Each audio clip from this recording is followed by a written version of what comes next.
Hey guys, it's Wanda from Crazy Days, and today I just wanted to take you on another conversation of friends.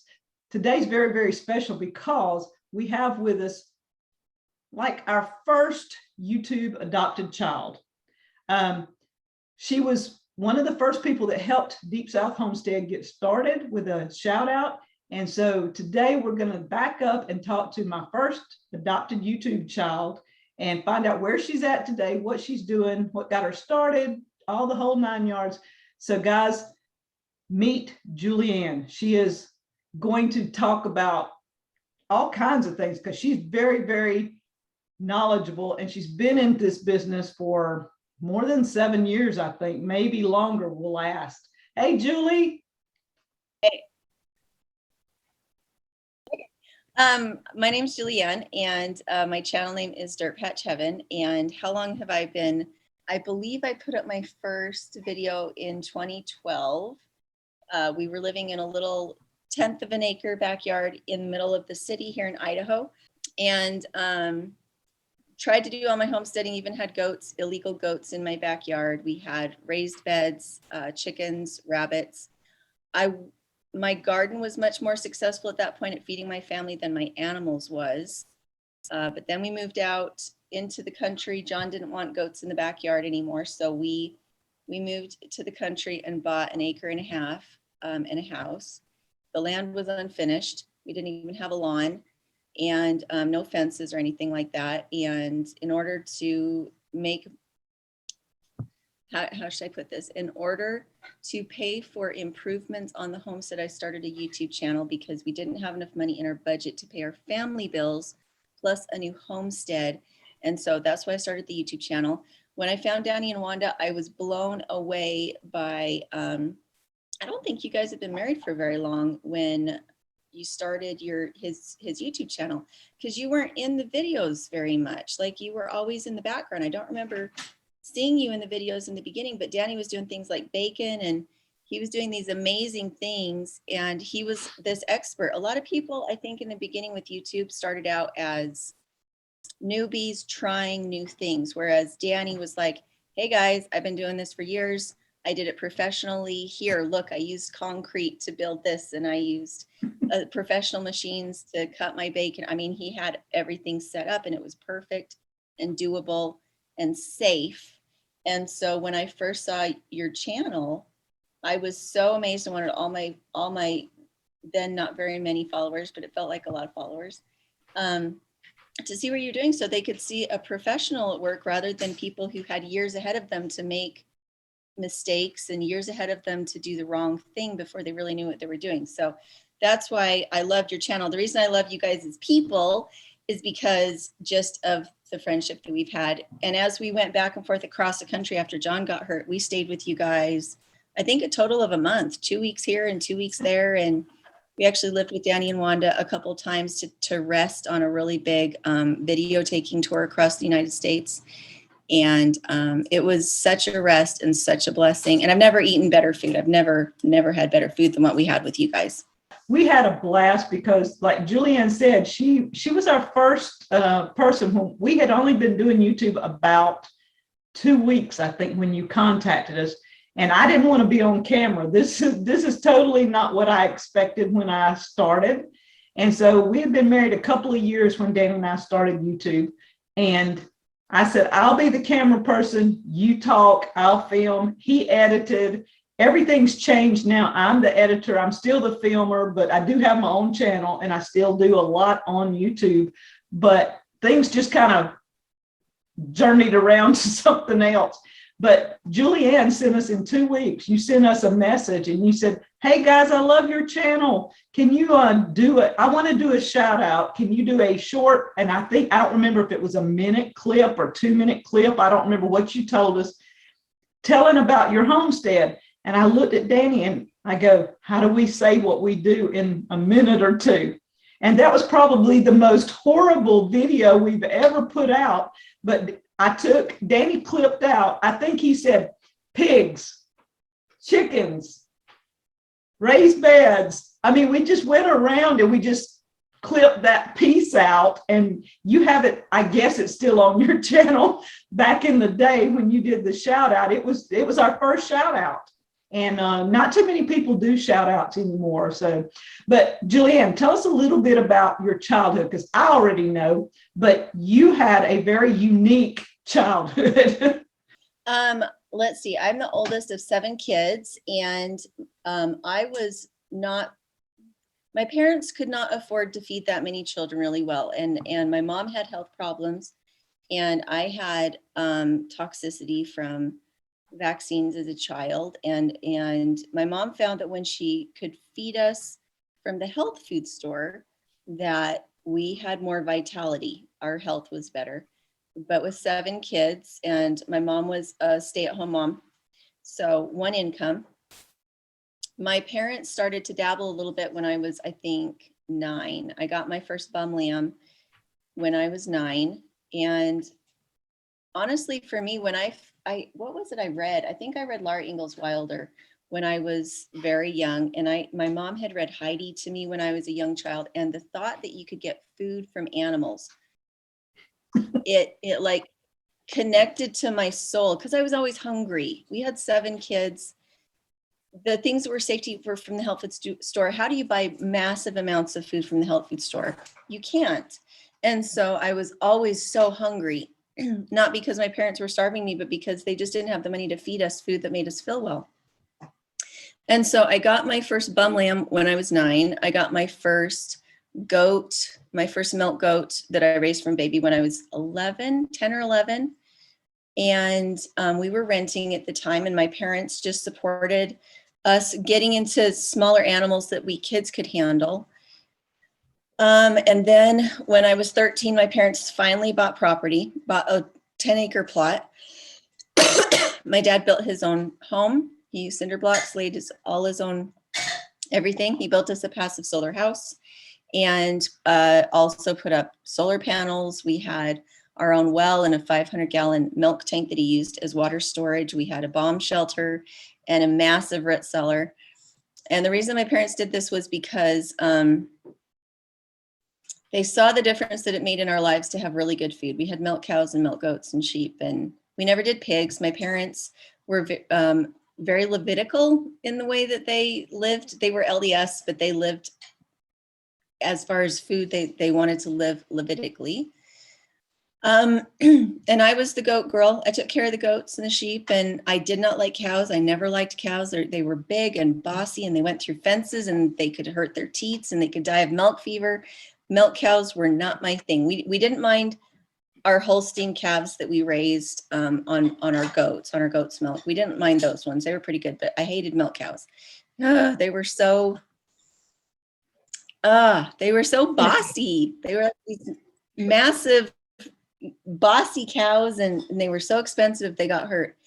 But that was my beginning. And I think I had 2 years in my life when I didn't have farm animals, and that was when I was going to college. So maybe because I was still going to college when John and I got married, and then I had farm animals.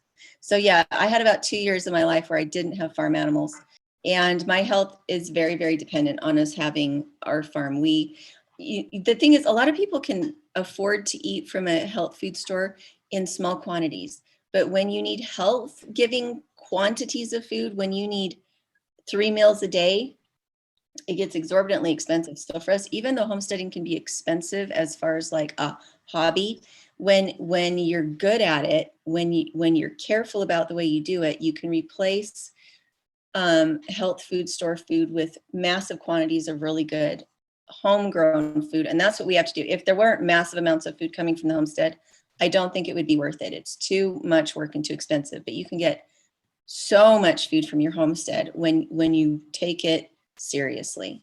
Yeah, and you touched on your health. Now, a lot of people have health issues, but yours are massive.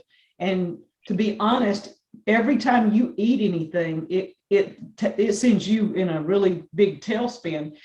You get exposed to just about anything. I already know this, so I'm kind of leading you a little. You get exposed to a lot of things, and your health goes down. So any kind of chemicals, anything in foods, So it is not even doable for you to walk into a grocery store and take a buggy and just pile it up. You can't do it. And you can't afford to do it in a health food store. That's like 3 times the price you would have to pay in a Walmart, I guess. So your life, basically your life depends on your homestead, is what you're saying, right? If you'll brush on the health issues somewhat. The hardest part of our trip was the food issue. And when we got to your house, it felt like Mecca. It felt like I was back home, because homestead food is different than other food. It has a vitality that's different. So when I was a newborn child, I had asthma problems and things like that. And I would have hallucinations from chemical exposure, like even eating bubble gum. And I would have hallucinations at night and soaring temperatures, fevers, and I couldn't eat any kind of canned food when I was a child. The metal, something about the metal interacting with the food in the can. And I had to learn, how old was I? I was 4 when I had to learn how to make myself vomit, because if I got into contact with the wrong food, I would reach 104-degree fever. I hate the flavor of Tylenol because of that. I had to take so much Tylenol as a kid to bring those fevers down. And the doctors just told my mom that there wasn't any way to help me. And so my mom started making lists of things that I was allergic to. I couldn't eat bananas unless she peeled them for me, because bananas are heavily sprayed. And so she would put on plastic gloves and peel a banana for me, hand me the banana to eat, and then make sure I didn't come in contact with that banana skin. So that's when my mom really, really got involved in growing our food, was when she started to see that there was a trend here, that the chemicals in our food system were poisoning me. She had a cousin that had milk goats, and that was the first time I was exposed to raw goat's milk. Was she had a Nubian herd of goats that was down the road, and so every week we'd get a gallon of goat's milk, and it was heaven. I could drink as much of it as I wanted, and it helped my digestion, and it made me feel like I wasn't starving to death. It had enough calories in it that I could keep going. And so when I started reading books about how people could actually grow food with animals, oh my gosh, it was really something. When I turned 11, I accidentally came into exposure with canal water here in Idaho. And here in Idaho, all the water is diverted into these canals, and then the fields are watered with these canals. And the farmers put these containers of chemicals next to pesticides and herbicides next to their pumps. And there's leakage, obviously, back into the water. And I played in an irrigation canal when I was 11. And when I came out of that irrigation canal, I became allergic to water, and I became allergic to dirt. It was such a massive trigger on my body. It made me go into anaphylactic shock. And so from the time I was 11 until the time I was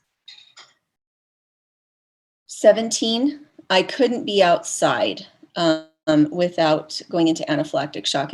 I couldn't weed the garden. I couldn't touch dirt. I couldn't sweat. If I sweat, my own sweat would cause me to go into anaphylactic shock. I couldn't handle vibration. And so I couldn't play in water. I couldn't go in swimming pools. I couldn't go in lakes. I couldn't go in streams. Puddles were not a problem, and bath water was not a problem. But I went into anaphylactic shock over everything. I was allergic to absolutely everything. The only thing I could really safely eat was goat's milk. And oh my gosh, it was so awful. But when I was 17, between the time I was 15 and 17, my parents found something called an EPD shot. It's called an enzyme potentiated desensitization shot. And I got these shots, and I started to get better. And I also found that I was allergic to wheat, and that if I would not eat wheat, and if I didn't have any wheat in my bloodstream, I wasn't reacting to hardly anything anymore. And so what it turns out, if I eat wheat, if I have 3 days worth of some kind of wheat eating in my system, I will go into anaphylactic shock again, and I will have universal reactions to everything in my life if I have wheat in my system. So that's why we homestead. Yeah.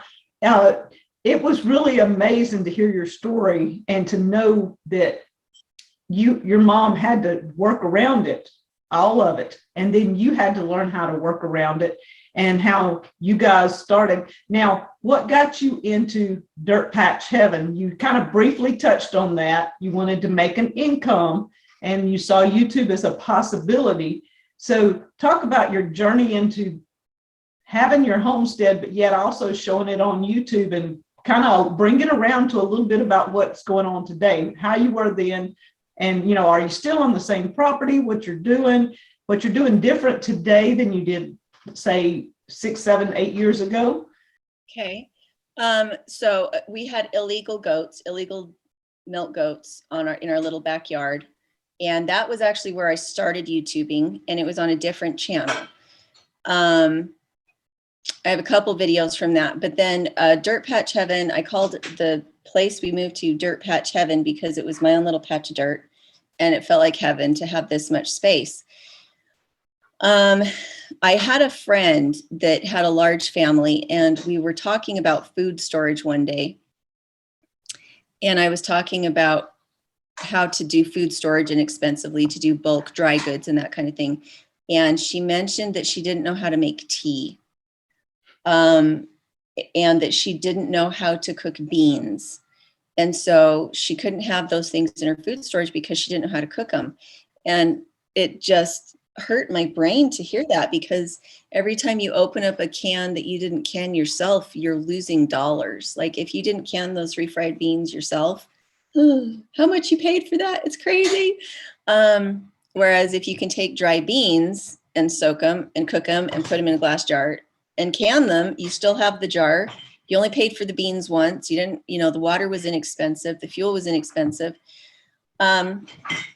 And so I started a channel up again because of that friend. I figured there were more women out there who had families they were trying to feed on a shoestring that didn't know how to cook beans and didn't know how to can and didn't understand their own lives, like really didn't understand the processes that went into feeding their own families. And so what a scary situation. To me, that just sounds terrifying, not to understand the processes that go into feeding your children. And so I started the channel, and I'm trying to think, I was doing crazy things back then. John was still paying for everything that went into the homestead, or I would sell things that I already owned, like jewelry. I sold jewelry, I sold spinning wheels, I sold hobby type things in order to make money to get the things I needed to make the homestead successful. And we have rocks, big rocks here. We don't have dirt. And even in the few places that we did have dirt, we had moss that grew. We didn't have even weeds that grew. It just was this nasty green moss that would turn orange and then black. And so what I started to do is I started to build soil. I got as much free mulch as I possibly could to put into places where all I had was rocks. I found out that wheat straw is full of pesticides and herbicides. And so I killed everything that I put that mulch on top of. And I had to really learn over time that the only thing I could put on as a mulch, if it had been sprayed and it was moldy, it was safe. But if my mulch was new and sparkly and pretty, it probably had lots of chemicals on it. And so I couldn't use it. So I started to collect a lot of moldy, really moldy hay, really moldy straw.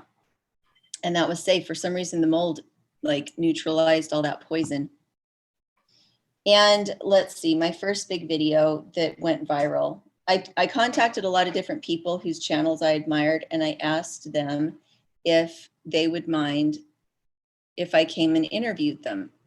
And LDS Prepper was one. He's here local. He had a geothermal greenhouse that he was building. And then One Girl's Rant, she talked about my channel. I was really desperate to get the channel up and going because I knew that as a stay-at-home homeschooling mom, my value system was at home. And so I had to find something that didn't take too many hours in a day. It was just doing something I was already doing.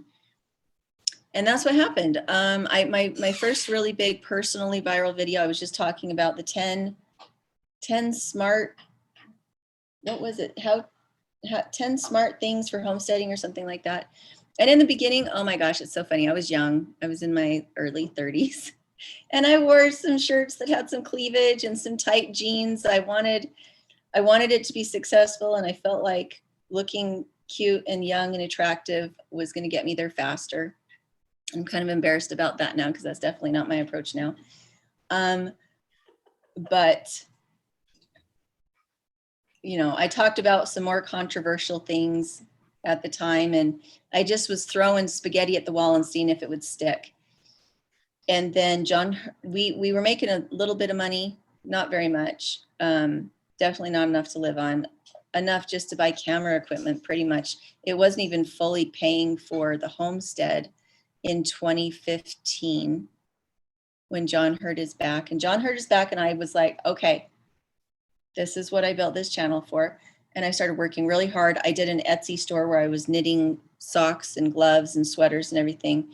And I made enough money to support us for a couple months, but I was working 18-hour days. And with my health, the way that it is, my health is sensitive. I couldn't do all of it. And so we started doing different types of videos. People really seemed to like it when we showed off-grid options. And for some reason, in the tiny house thing, there for a couple of years, we made a lot of money doing tiny house and self-reliant type videos while we were traveling the US. We did some of them at your house. We did the little round cabin that Danny built, and that made us some money. But because of my health, I really couldn't be away from the homestead that long. It was very, very hard on my health to be gone and to be on the road and to not have my homestead and not have that exercise. And so we did that from 2016 until 2019. Those 3 years were very, very hard on my health. I was stressed. I didn't have the food I needed. Oh my gosh, it was so hard. But we were blessed by God. We had enough money that I could buy all of our food from the health food store. Mm-hmm. So I was spending something like $1,500 a month on groceries for 3 people because John was still going to school in Tulsa while we were going back and forth, sometimes to stay with him, sometimes to be here and take care of the property.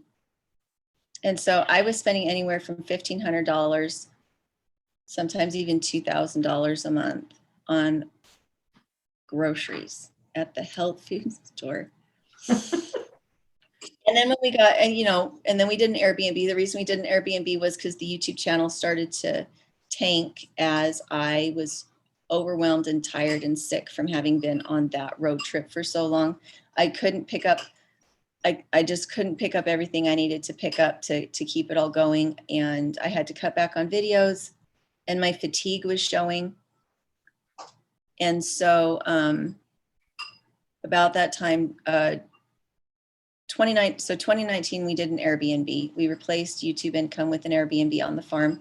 And that was very successful. Just from the get-go, it was very successful. I replaced my YouTube income with Airbnb.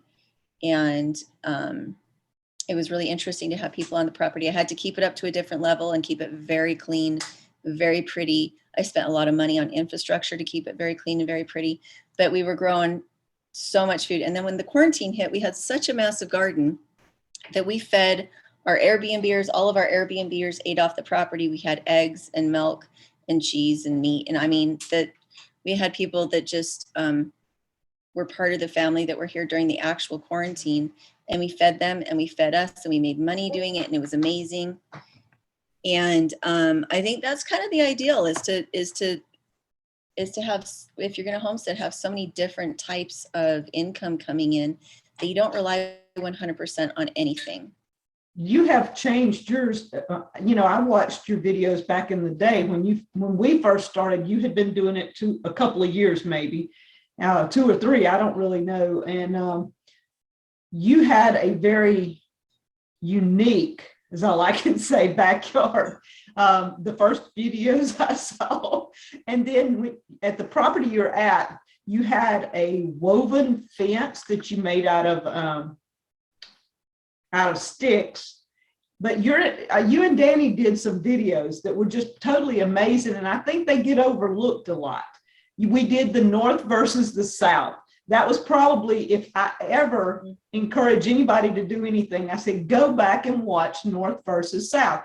2 of them are on your channel and 2 of them are on our channel. And it is the spring, summer, fall, and winter, where you and Danny discuss the difference between Idaho and Mississippi, the North versus the South, what you can do on your homestead and what we can do on ours. Well, you were blown away when you came here. We had some mustard greens in the field, and this was December, because you arrived just before Christmas, I believe, a couple of weeks before Christmas.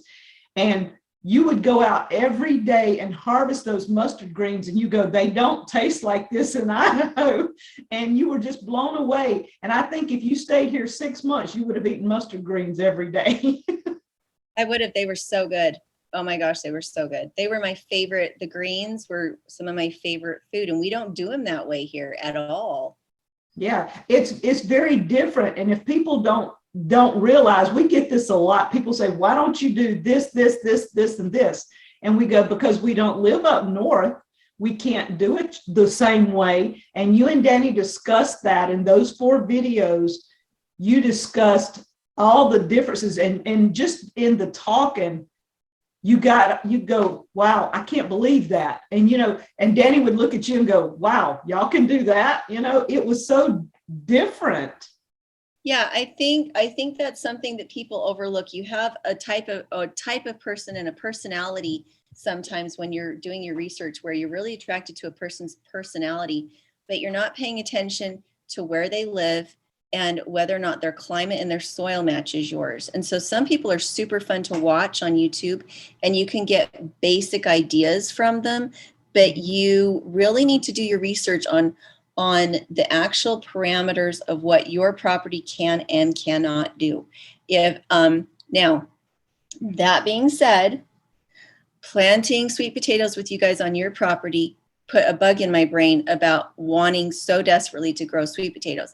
Now, in my area, if I want a really long season, I have to put it in a hotbed. I have to start planting it in February, and then I can harvest it in November.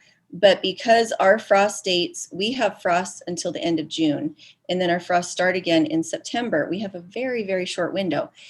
And so if you put sweet potatoes in the ground here, they will not have time to mature at all if you don't understand some of the basic tools of growing in the North. Whereas in the South, it was, oh my gosh, it was amazing. The time we were there was heavenly, but we were there in the winter. And so to us, it looked idyllic. It was just so easy and so fun. We're going to go plant strawberries, and it's like December. This is so cool. But we were never there in the summer when you guys are fighting the bugs and you're fighting the heat and drought. And so I do think that it is so essential to find a guru that is dealing with the same problems you're dealing with, and then watch and see, are they actually creating and having the end product that they're talking about?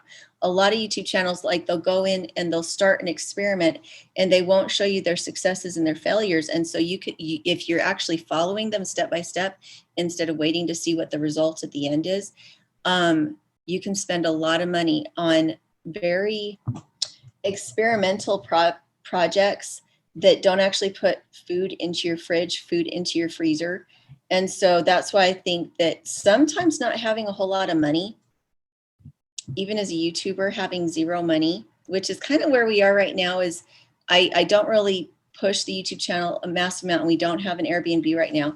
And so having that be the case while we're having hyperinflation and everything, this is where my channel has changed, is in the last 6 months, as prices have gone up and my income has not gone up, God has really put very strongly on my heart that I need to stop depending on the YouTube money to pay for improvements on the homestead. Instead, what I need to do is use my animals and my gardens and force my homestead to start producing its own income. And the reason for that is that most people don't have YouTube income. Most people don't have Airbnb income. If I can figure out how to make my homestead pay for itself now during this time, I can show people how to actually survive without extra income with hyperinflation. And so I have taken down all of my animals that I can't either access food for locally or that I can't grow food for them. I have eliminated anything that is not incredibly efficient. And And that's what I've done, because I feel like when we have too much money to throw into a project, we become inefficient. We become lackadaisical about what our true goal is. And our true goal is to provide food for our family for as inexpensively as possible, and to have the animals be as happy as they possibly can be. And I feel like I let that fall by the wayside in my glut sometimes of having made money. So for a little while, I made enough to support my family, and having that glut meant that I didn't have to be as efficient. I could keep more animals than was responsible. I could have some animals that were just hobby animals that I was just doing research on. I wasn't actually depending on them for food. And I've had to repent of that a lot lately. And I feel very blessed by that, because it is in doing that, I've also freed up time, more time to spend with my kids, more time to talk to God, more time to just appreciate my property instead of running myself ragged, taking care of so many different things that I would love to have be part of homesteading, but that aren't efficient. And so I have to let them go by the wayside. And that's been a pretty big gift from God, even though it sounds like not having a whole lot of money would not be a gift from God. I feel like in this instance, it's been a real gift from God. Is what I guess so many people see. We do a lot of projects and they're saying, oh, you must be rich, you must be rich. But the money we get, you were at our place when it was in the basics. And since then, we saw a need for ponds and putting fish in, because now with the 2 ponds, and they're full of fish and they're good eating size fish, we have the fish. If all else fails, there's no animals anywhere unless chemicals from the sky bother them. We can eat fish every day. We would have something, we can go out there and eat fish, and they're already multiplying. We see baby fish all the time, so we know they're multiplying and doing what they're supposed to. The ecosystem's working. But sometimes like you said, you've got to put the money into your homestead in order to get it to a place that you feel comfortable. And you had all the animals. We have quite a few, but we've downed a lot of the animals we've had. We don't do rabbits anymore. We don't do turkeys and all this stuff. We did get some meat turkeys, and all of them but 3 died. So now we have 3 meat turkeys. They died in shipping. We have meat birds. But once we're through in 8 to 9 weeks, we're through with that. The rest of the year, our meat's provided for. We do have the cows. We didn't have cows when you were here, but we have cows now. We have the mini Dexters, and Danny loves his little mini Dexters, but he's got so many mamas and babies till we're selling out. We're like you, we're saying, what is the minimum we can have on our homestead in order to be sufficient and not have them as a hobby, and then the chickens are the same way. Cows and chickens, that's all we have now. And we'll have our meat in place. We had pigs. We've processed the pigs, or we're in the process. Tomorrow we'll finish up. We'll be processing pigs tomorrow, but we will do that, and we will be sufficient in meat, not only what I have canned or in the freezer or freeze dried or whichever way I go with it, but we will have the fish. And then we have wildlife. As you know, we have a lot of acreage behind us. It doesn't belong to us, but there's nobody lives back there. And so we also know that there's plenty of squirrels and rabbits and all kinds of variety of deer and animals back here if we have to have them. So we feel good. Like when you were here, meat was a big deal for me. I didn't have that much to deal with, but now we feel more safe that we are in a good place with meat. We always had veggies. When you were here, veggies was not a problem. So now we've got the veggies, and we understand. And I can go out any day of the year because of where we live and eat something. It might not be what I want, but I have something to eat. And I try to tell people on my channel, what can you go out and eat today from your place? I mean, is it eggs or veggies or fruit, or what do you have? And I'm really shocked lots of times how many people come back and say, I don't have anything. There's nothing on my place to eat. And that, like you, I'm heartbroken when people say that, because they can put something in a pot. you've grown in containers and you've turned flower beds into ways to grow. I mean, you have a multitude of videos out there that people can go back and watch the different ways that you grew, and it was successful. You took rocks. Danny's always amazed. He says, Julianne can take rocks and grow food. And that's just, that's just one of those, I mean, that just blows his mind. He said, if I could get Juli to Mississippi, I do believe the girl could grow 500 acres and just be very productive with it. I think that sometimes the thought of living somewhere where we had a longer growing season just is very exciting to me. Yeah, and the other thing is, I think that God, when he sees you're moving, when he sees that you're actually following him and feeding your family yourself and being outside and working the land, I think that when God sees you in motion, he puts in front of you the things that you need to finish your project. I think that as you are obedient, you are given more. It's like the parable of the talents. Mm-hmm. As you're obedient, God comes back and says, oh, you did what I asked you to do? Okay, well, here's more. And I think that when people get into motion, doesn't have to take a lot of money, but I think it takes a little bit of research, and it takes some sweat action, blood, sweat, and tears. Then you find solutions. Like in our area, greenhouses just don't cut it. When you're at 20 below 0 Fahrenheit and you've got wind chill, having a greenhouse, if you're not going to heat it, it's not going to grow anything for you. And so we do the hotbeds. We do the manure layered with the carbon, and it heats up so that I can plant a garden in January or February. And by the time you get to the middle of February, you have as much sunlight as you do during your normal good growing season.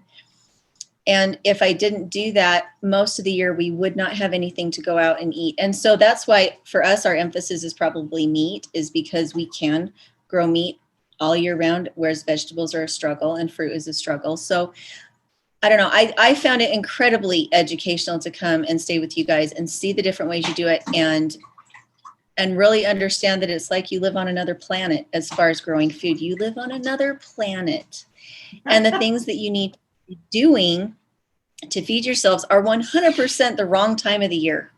I mean, you're growing potatoes, if I remember right, in like January and February. I mean, that's when you plant potatoes.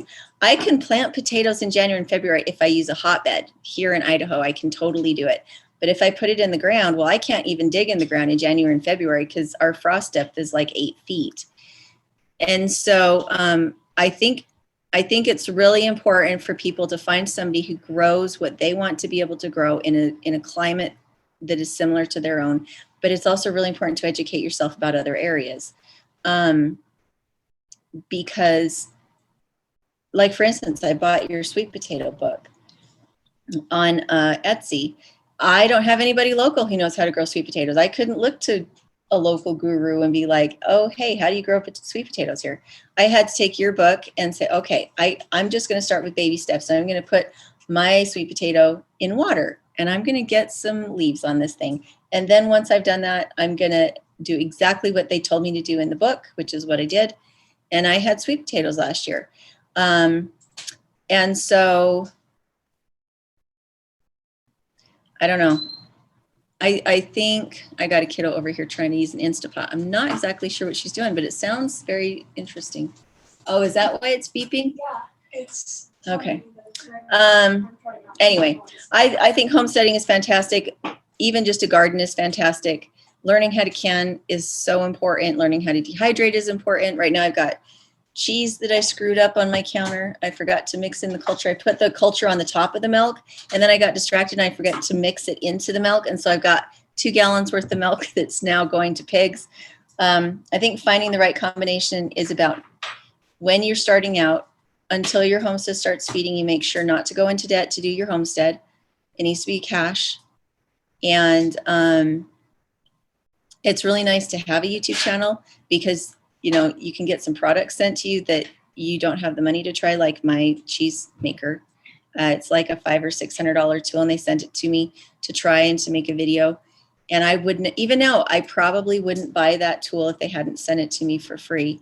because as a family with little kids still and limited means, I can't go buy $500 and $600 tools. So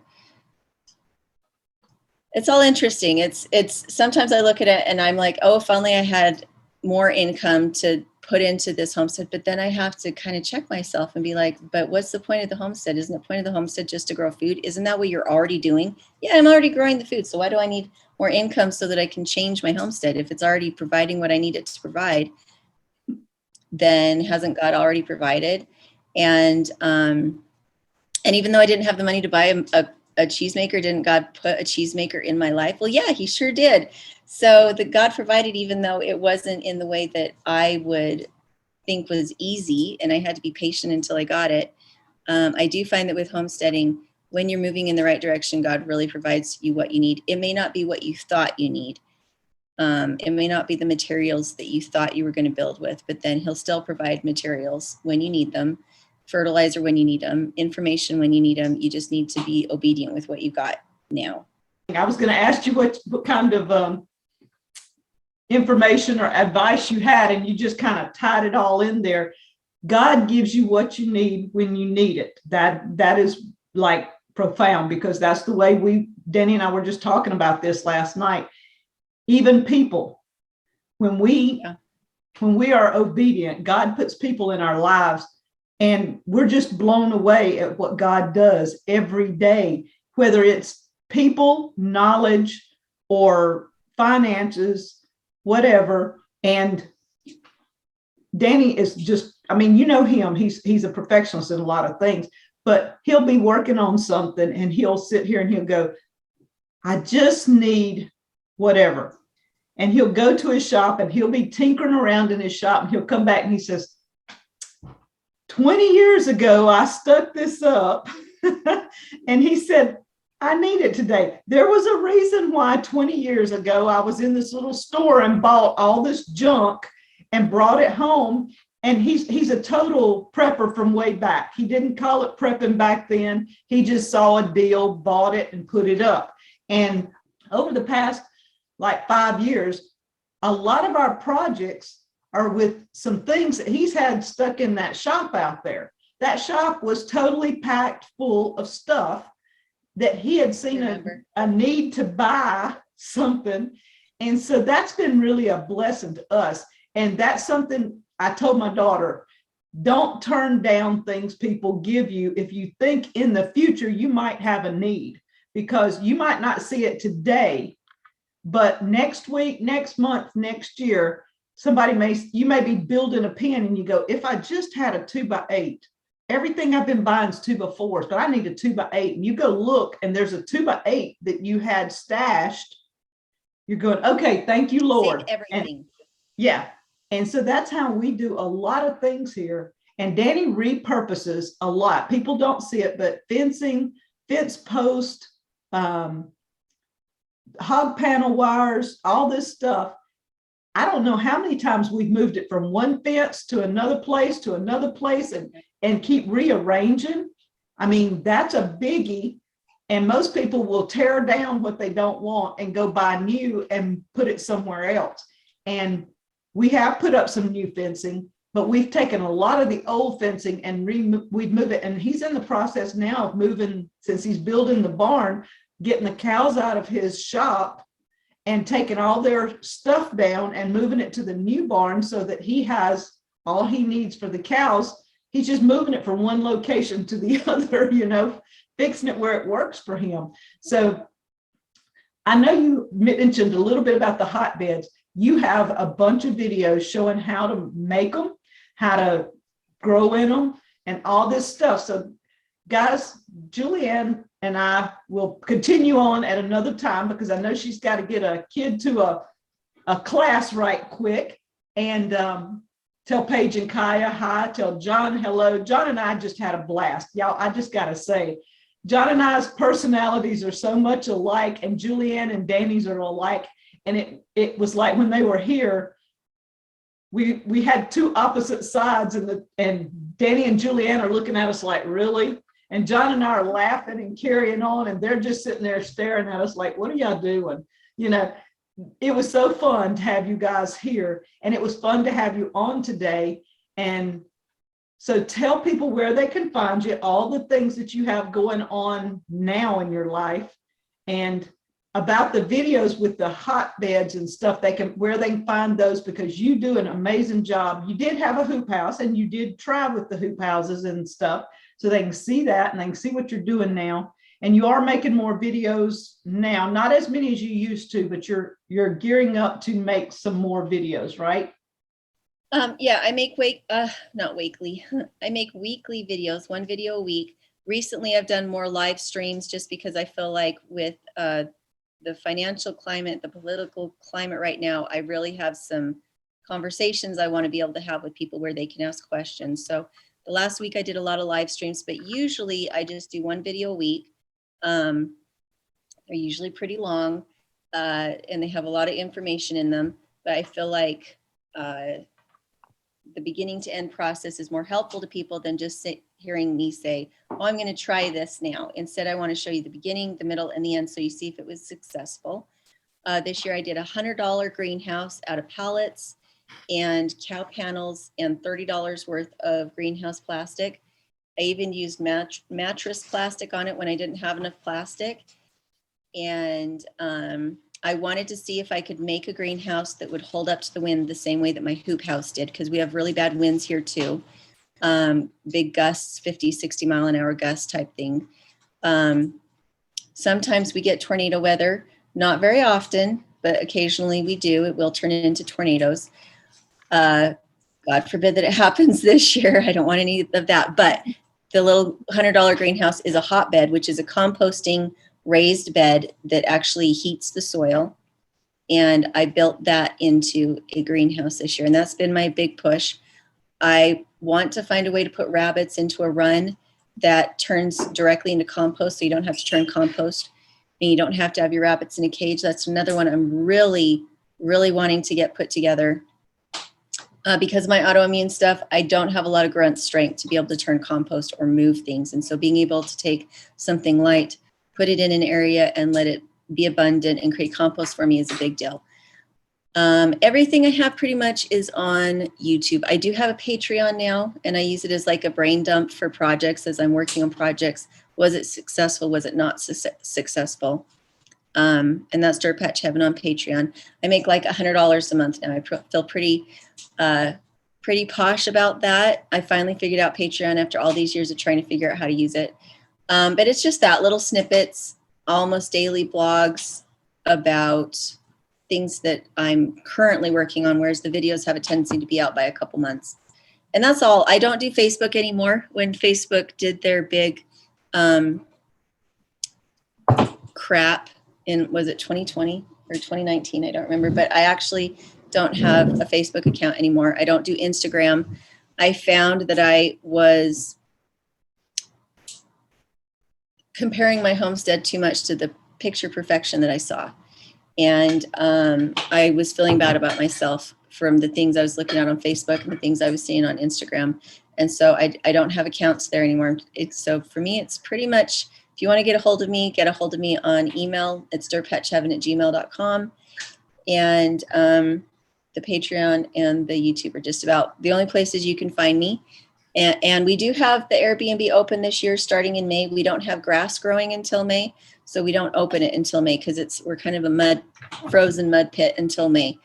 But that's when it opens, and we do feed people and show people how to do what we do when they're here with that. But yeah, that's what we do. And if I had my druthers, I would seriously buy property in the South so I could be closer to Danny and Wanda and learn how to, because doesn't matter that I know how to garden here. I don't know how to garden in the South. I gardened a little bit in Tulsa in my hotbeds, but the hotbeds are a completely different story because I make them. It's not in the actual soil. I never planted anything in the actual soil when I was in Tulsa because we were in a rental and I didn't want to put in anything permanent or destroy the grass and that kind of thing.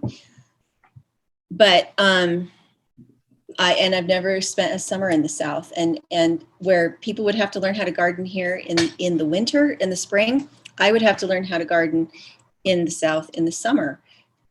probably all year round, because it just is such a different place. And I think it's a 5-year, what is it? I think it's a 5-year learning experience to learn how to garden somewhere. It took me 5 years to make my homestead something that grew food. If I was going to garden in the South, I would need 5 years of experience to learn how to do it successfully, because you need those failures to learn how to be successful. And it makes me anxious not to have somewhere that has a longer growing season and actually has rain. And it makes me anxious that if I was to move to the South, I need that 5 years of learning in order to be successful with it. And that scares me. It also scares me that people don't recognize that they think that because they've lived somewhere a long time, they know how to garden there. When if you haven't tried 4-season gardening, or where you guys are, where it's pretty much 2-season gardening, how you really don't know what you're doing until you've actually done it and put food in your fridge. You mentioned the rain. When you were here, you came to Deep South in like flooding rain. I mean, I remember the day y'all popped up, you had problems with the RV. It was flooding down rain. My son-in-law helped you guys get the RV to this point, and you looked like a drenched rat. You were aggravated, upset, and you're like, okay, I'm done with the RV. I'm done with the RV.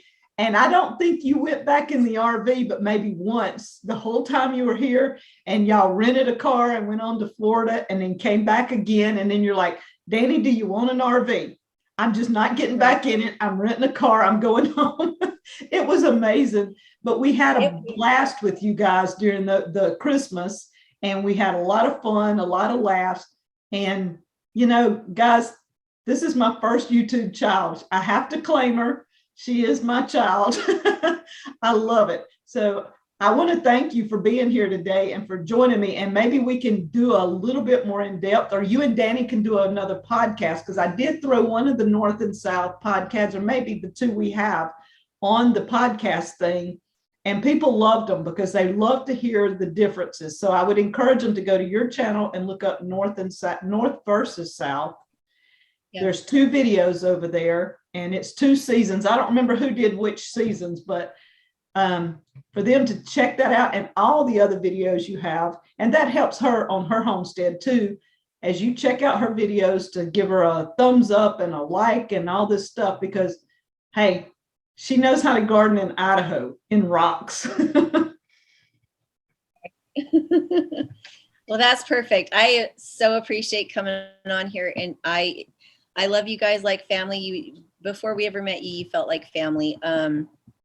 And I was so grateful at the time that there are people like you out in the world, and I'm still grateful for that. And it is one of the desires of my heart to come and give you guys more hugs and see what you've changed. And yet I still feel, I feel that line from here to Mississippi, and we think about you guys all the time. Yeah. And we built a cabin. Remember, we were talking about that. You were going to come back and spend, when we started the cabin, it was supposed to be like an Airbnb type thing. And Danny went all Danny on me. And now it's a cute off-grid cabin for us. He doesn't want to do the Airbnb and things like that we talked about. But still, if you and John came, you know, there's an open door, an open bedroom somewhere here at Deep South. We would love that. Thank you. So thank you, Julie, for joining us. And thank you guys for staying around for Julie from Dirtpatcheaven on YouTube. And you said YouTube and Patreon. Yes, check her out on both of them. And Julie, I appreciate it. Thank you so much. I love it. Say hi to Danny for me.